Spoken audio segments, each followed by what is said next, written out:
आज यो छोटो भिडियोमा तपाईलाई यो ग्रुप 1 को तेफम कसरी बनाउने भन्ने कुरा म सिकाउँछु है। केही भन्छौँ है।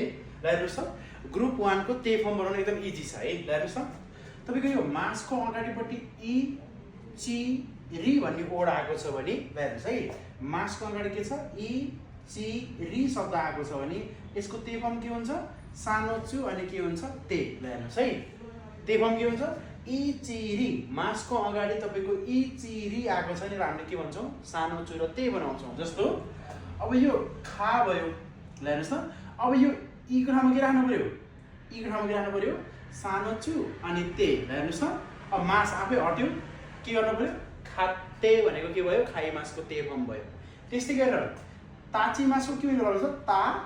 अब यहाँ ची छ भनेपछि ची को ठाउँमा के राख्नु पर्यो, सानो चु अनि के गर्नु पर्यो, ते, ताते। हेर्नुस् है, मास आफै हट्यो। त्यस्तै गरेर खाएरी मास, मासको अगाडि कुन साउन्ड आयो, रि साउन्ड आयो। हेर्नुस् त, रिमा पनि के गर्ने, सानो चु र ते, खा ए अनि के भयो, सानो चु ते, खाएते। भनेपछि हाम्रो मासको अगाडिको ओड इ ची रि छ भने हामीले त्यसलाई के गर्नु पर्यो, सानो चु तेमा लानु पर्यो तेफम बनाउनको लागि है। ओके, नछुट्टिनु होला। ल हेर्नुस्, अब मासको अगाडिपट्टि बी र मी छ भने हेर्नुस् है, मासको अगाडिको शब्द बी अनि मी छ भने यसको तेफम के हुन्छ, नदे उन्दे। जस्तै हेर्नु है, यो मी मासको के हुनु पर्यो, अब यो मास हटिहाल्यो, मी को ठाउँमा के राख्नु पर्यो, नदे। हेर्नुस् है, योन्दे के भन्दो रहेछ, यो मी मासको तेफम योन्दे हुँदो रहेछ। त्यस्तै गरेर आसो बी मासको के हुनु पर्यो भन्नुस् त, आसो बी को ठाउँमा के आउनु पर्यो, नदे, आसन्दे। हेर्नुस् त, के भन्दो रहेछ, आसन्दे। बी र मी आएको छ भने के हुँदो रहेछ, नदे।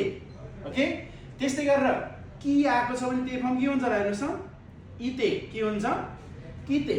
आरु कि, अब के भन्नु पर्यो, आरु। अब कि को ठाउँमा के राख्नु पर्यो, इते। हेर्नुस् त, आरु इते भनेको के भयो, आरु कि मासको तेफम भयो, मास हटिहाल्यो है।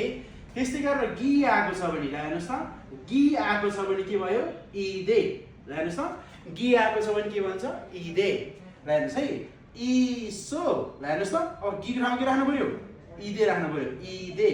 इसो इदे भनेको के भयो, इसोगी मासको तेफम के भयो, इसो इदे। ओके, र तपाईलाई मैले कस्तो कस्तो सिमास, लास्टमा सिमास आएको छ, कस्तो कस्तो सिमास थर्ड ग्रुपमा पर्छ र कस्तो कस्तो सिमास फर्स्ट ग्रुपमा पर्छ भनेर मैले पढाइसकेको छु।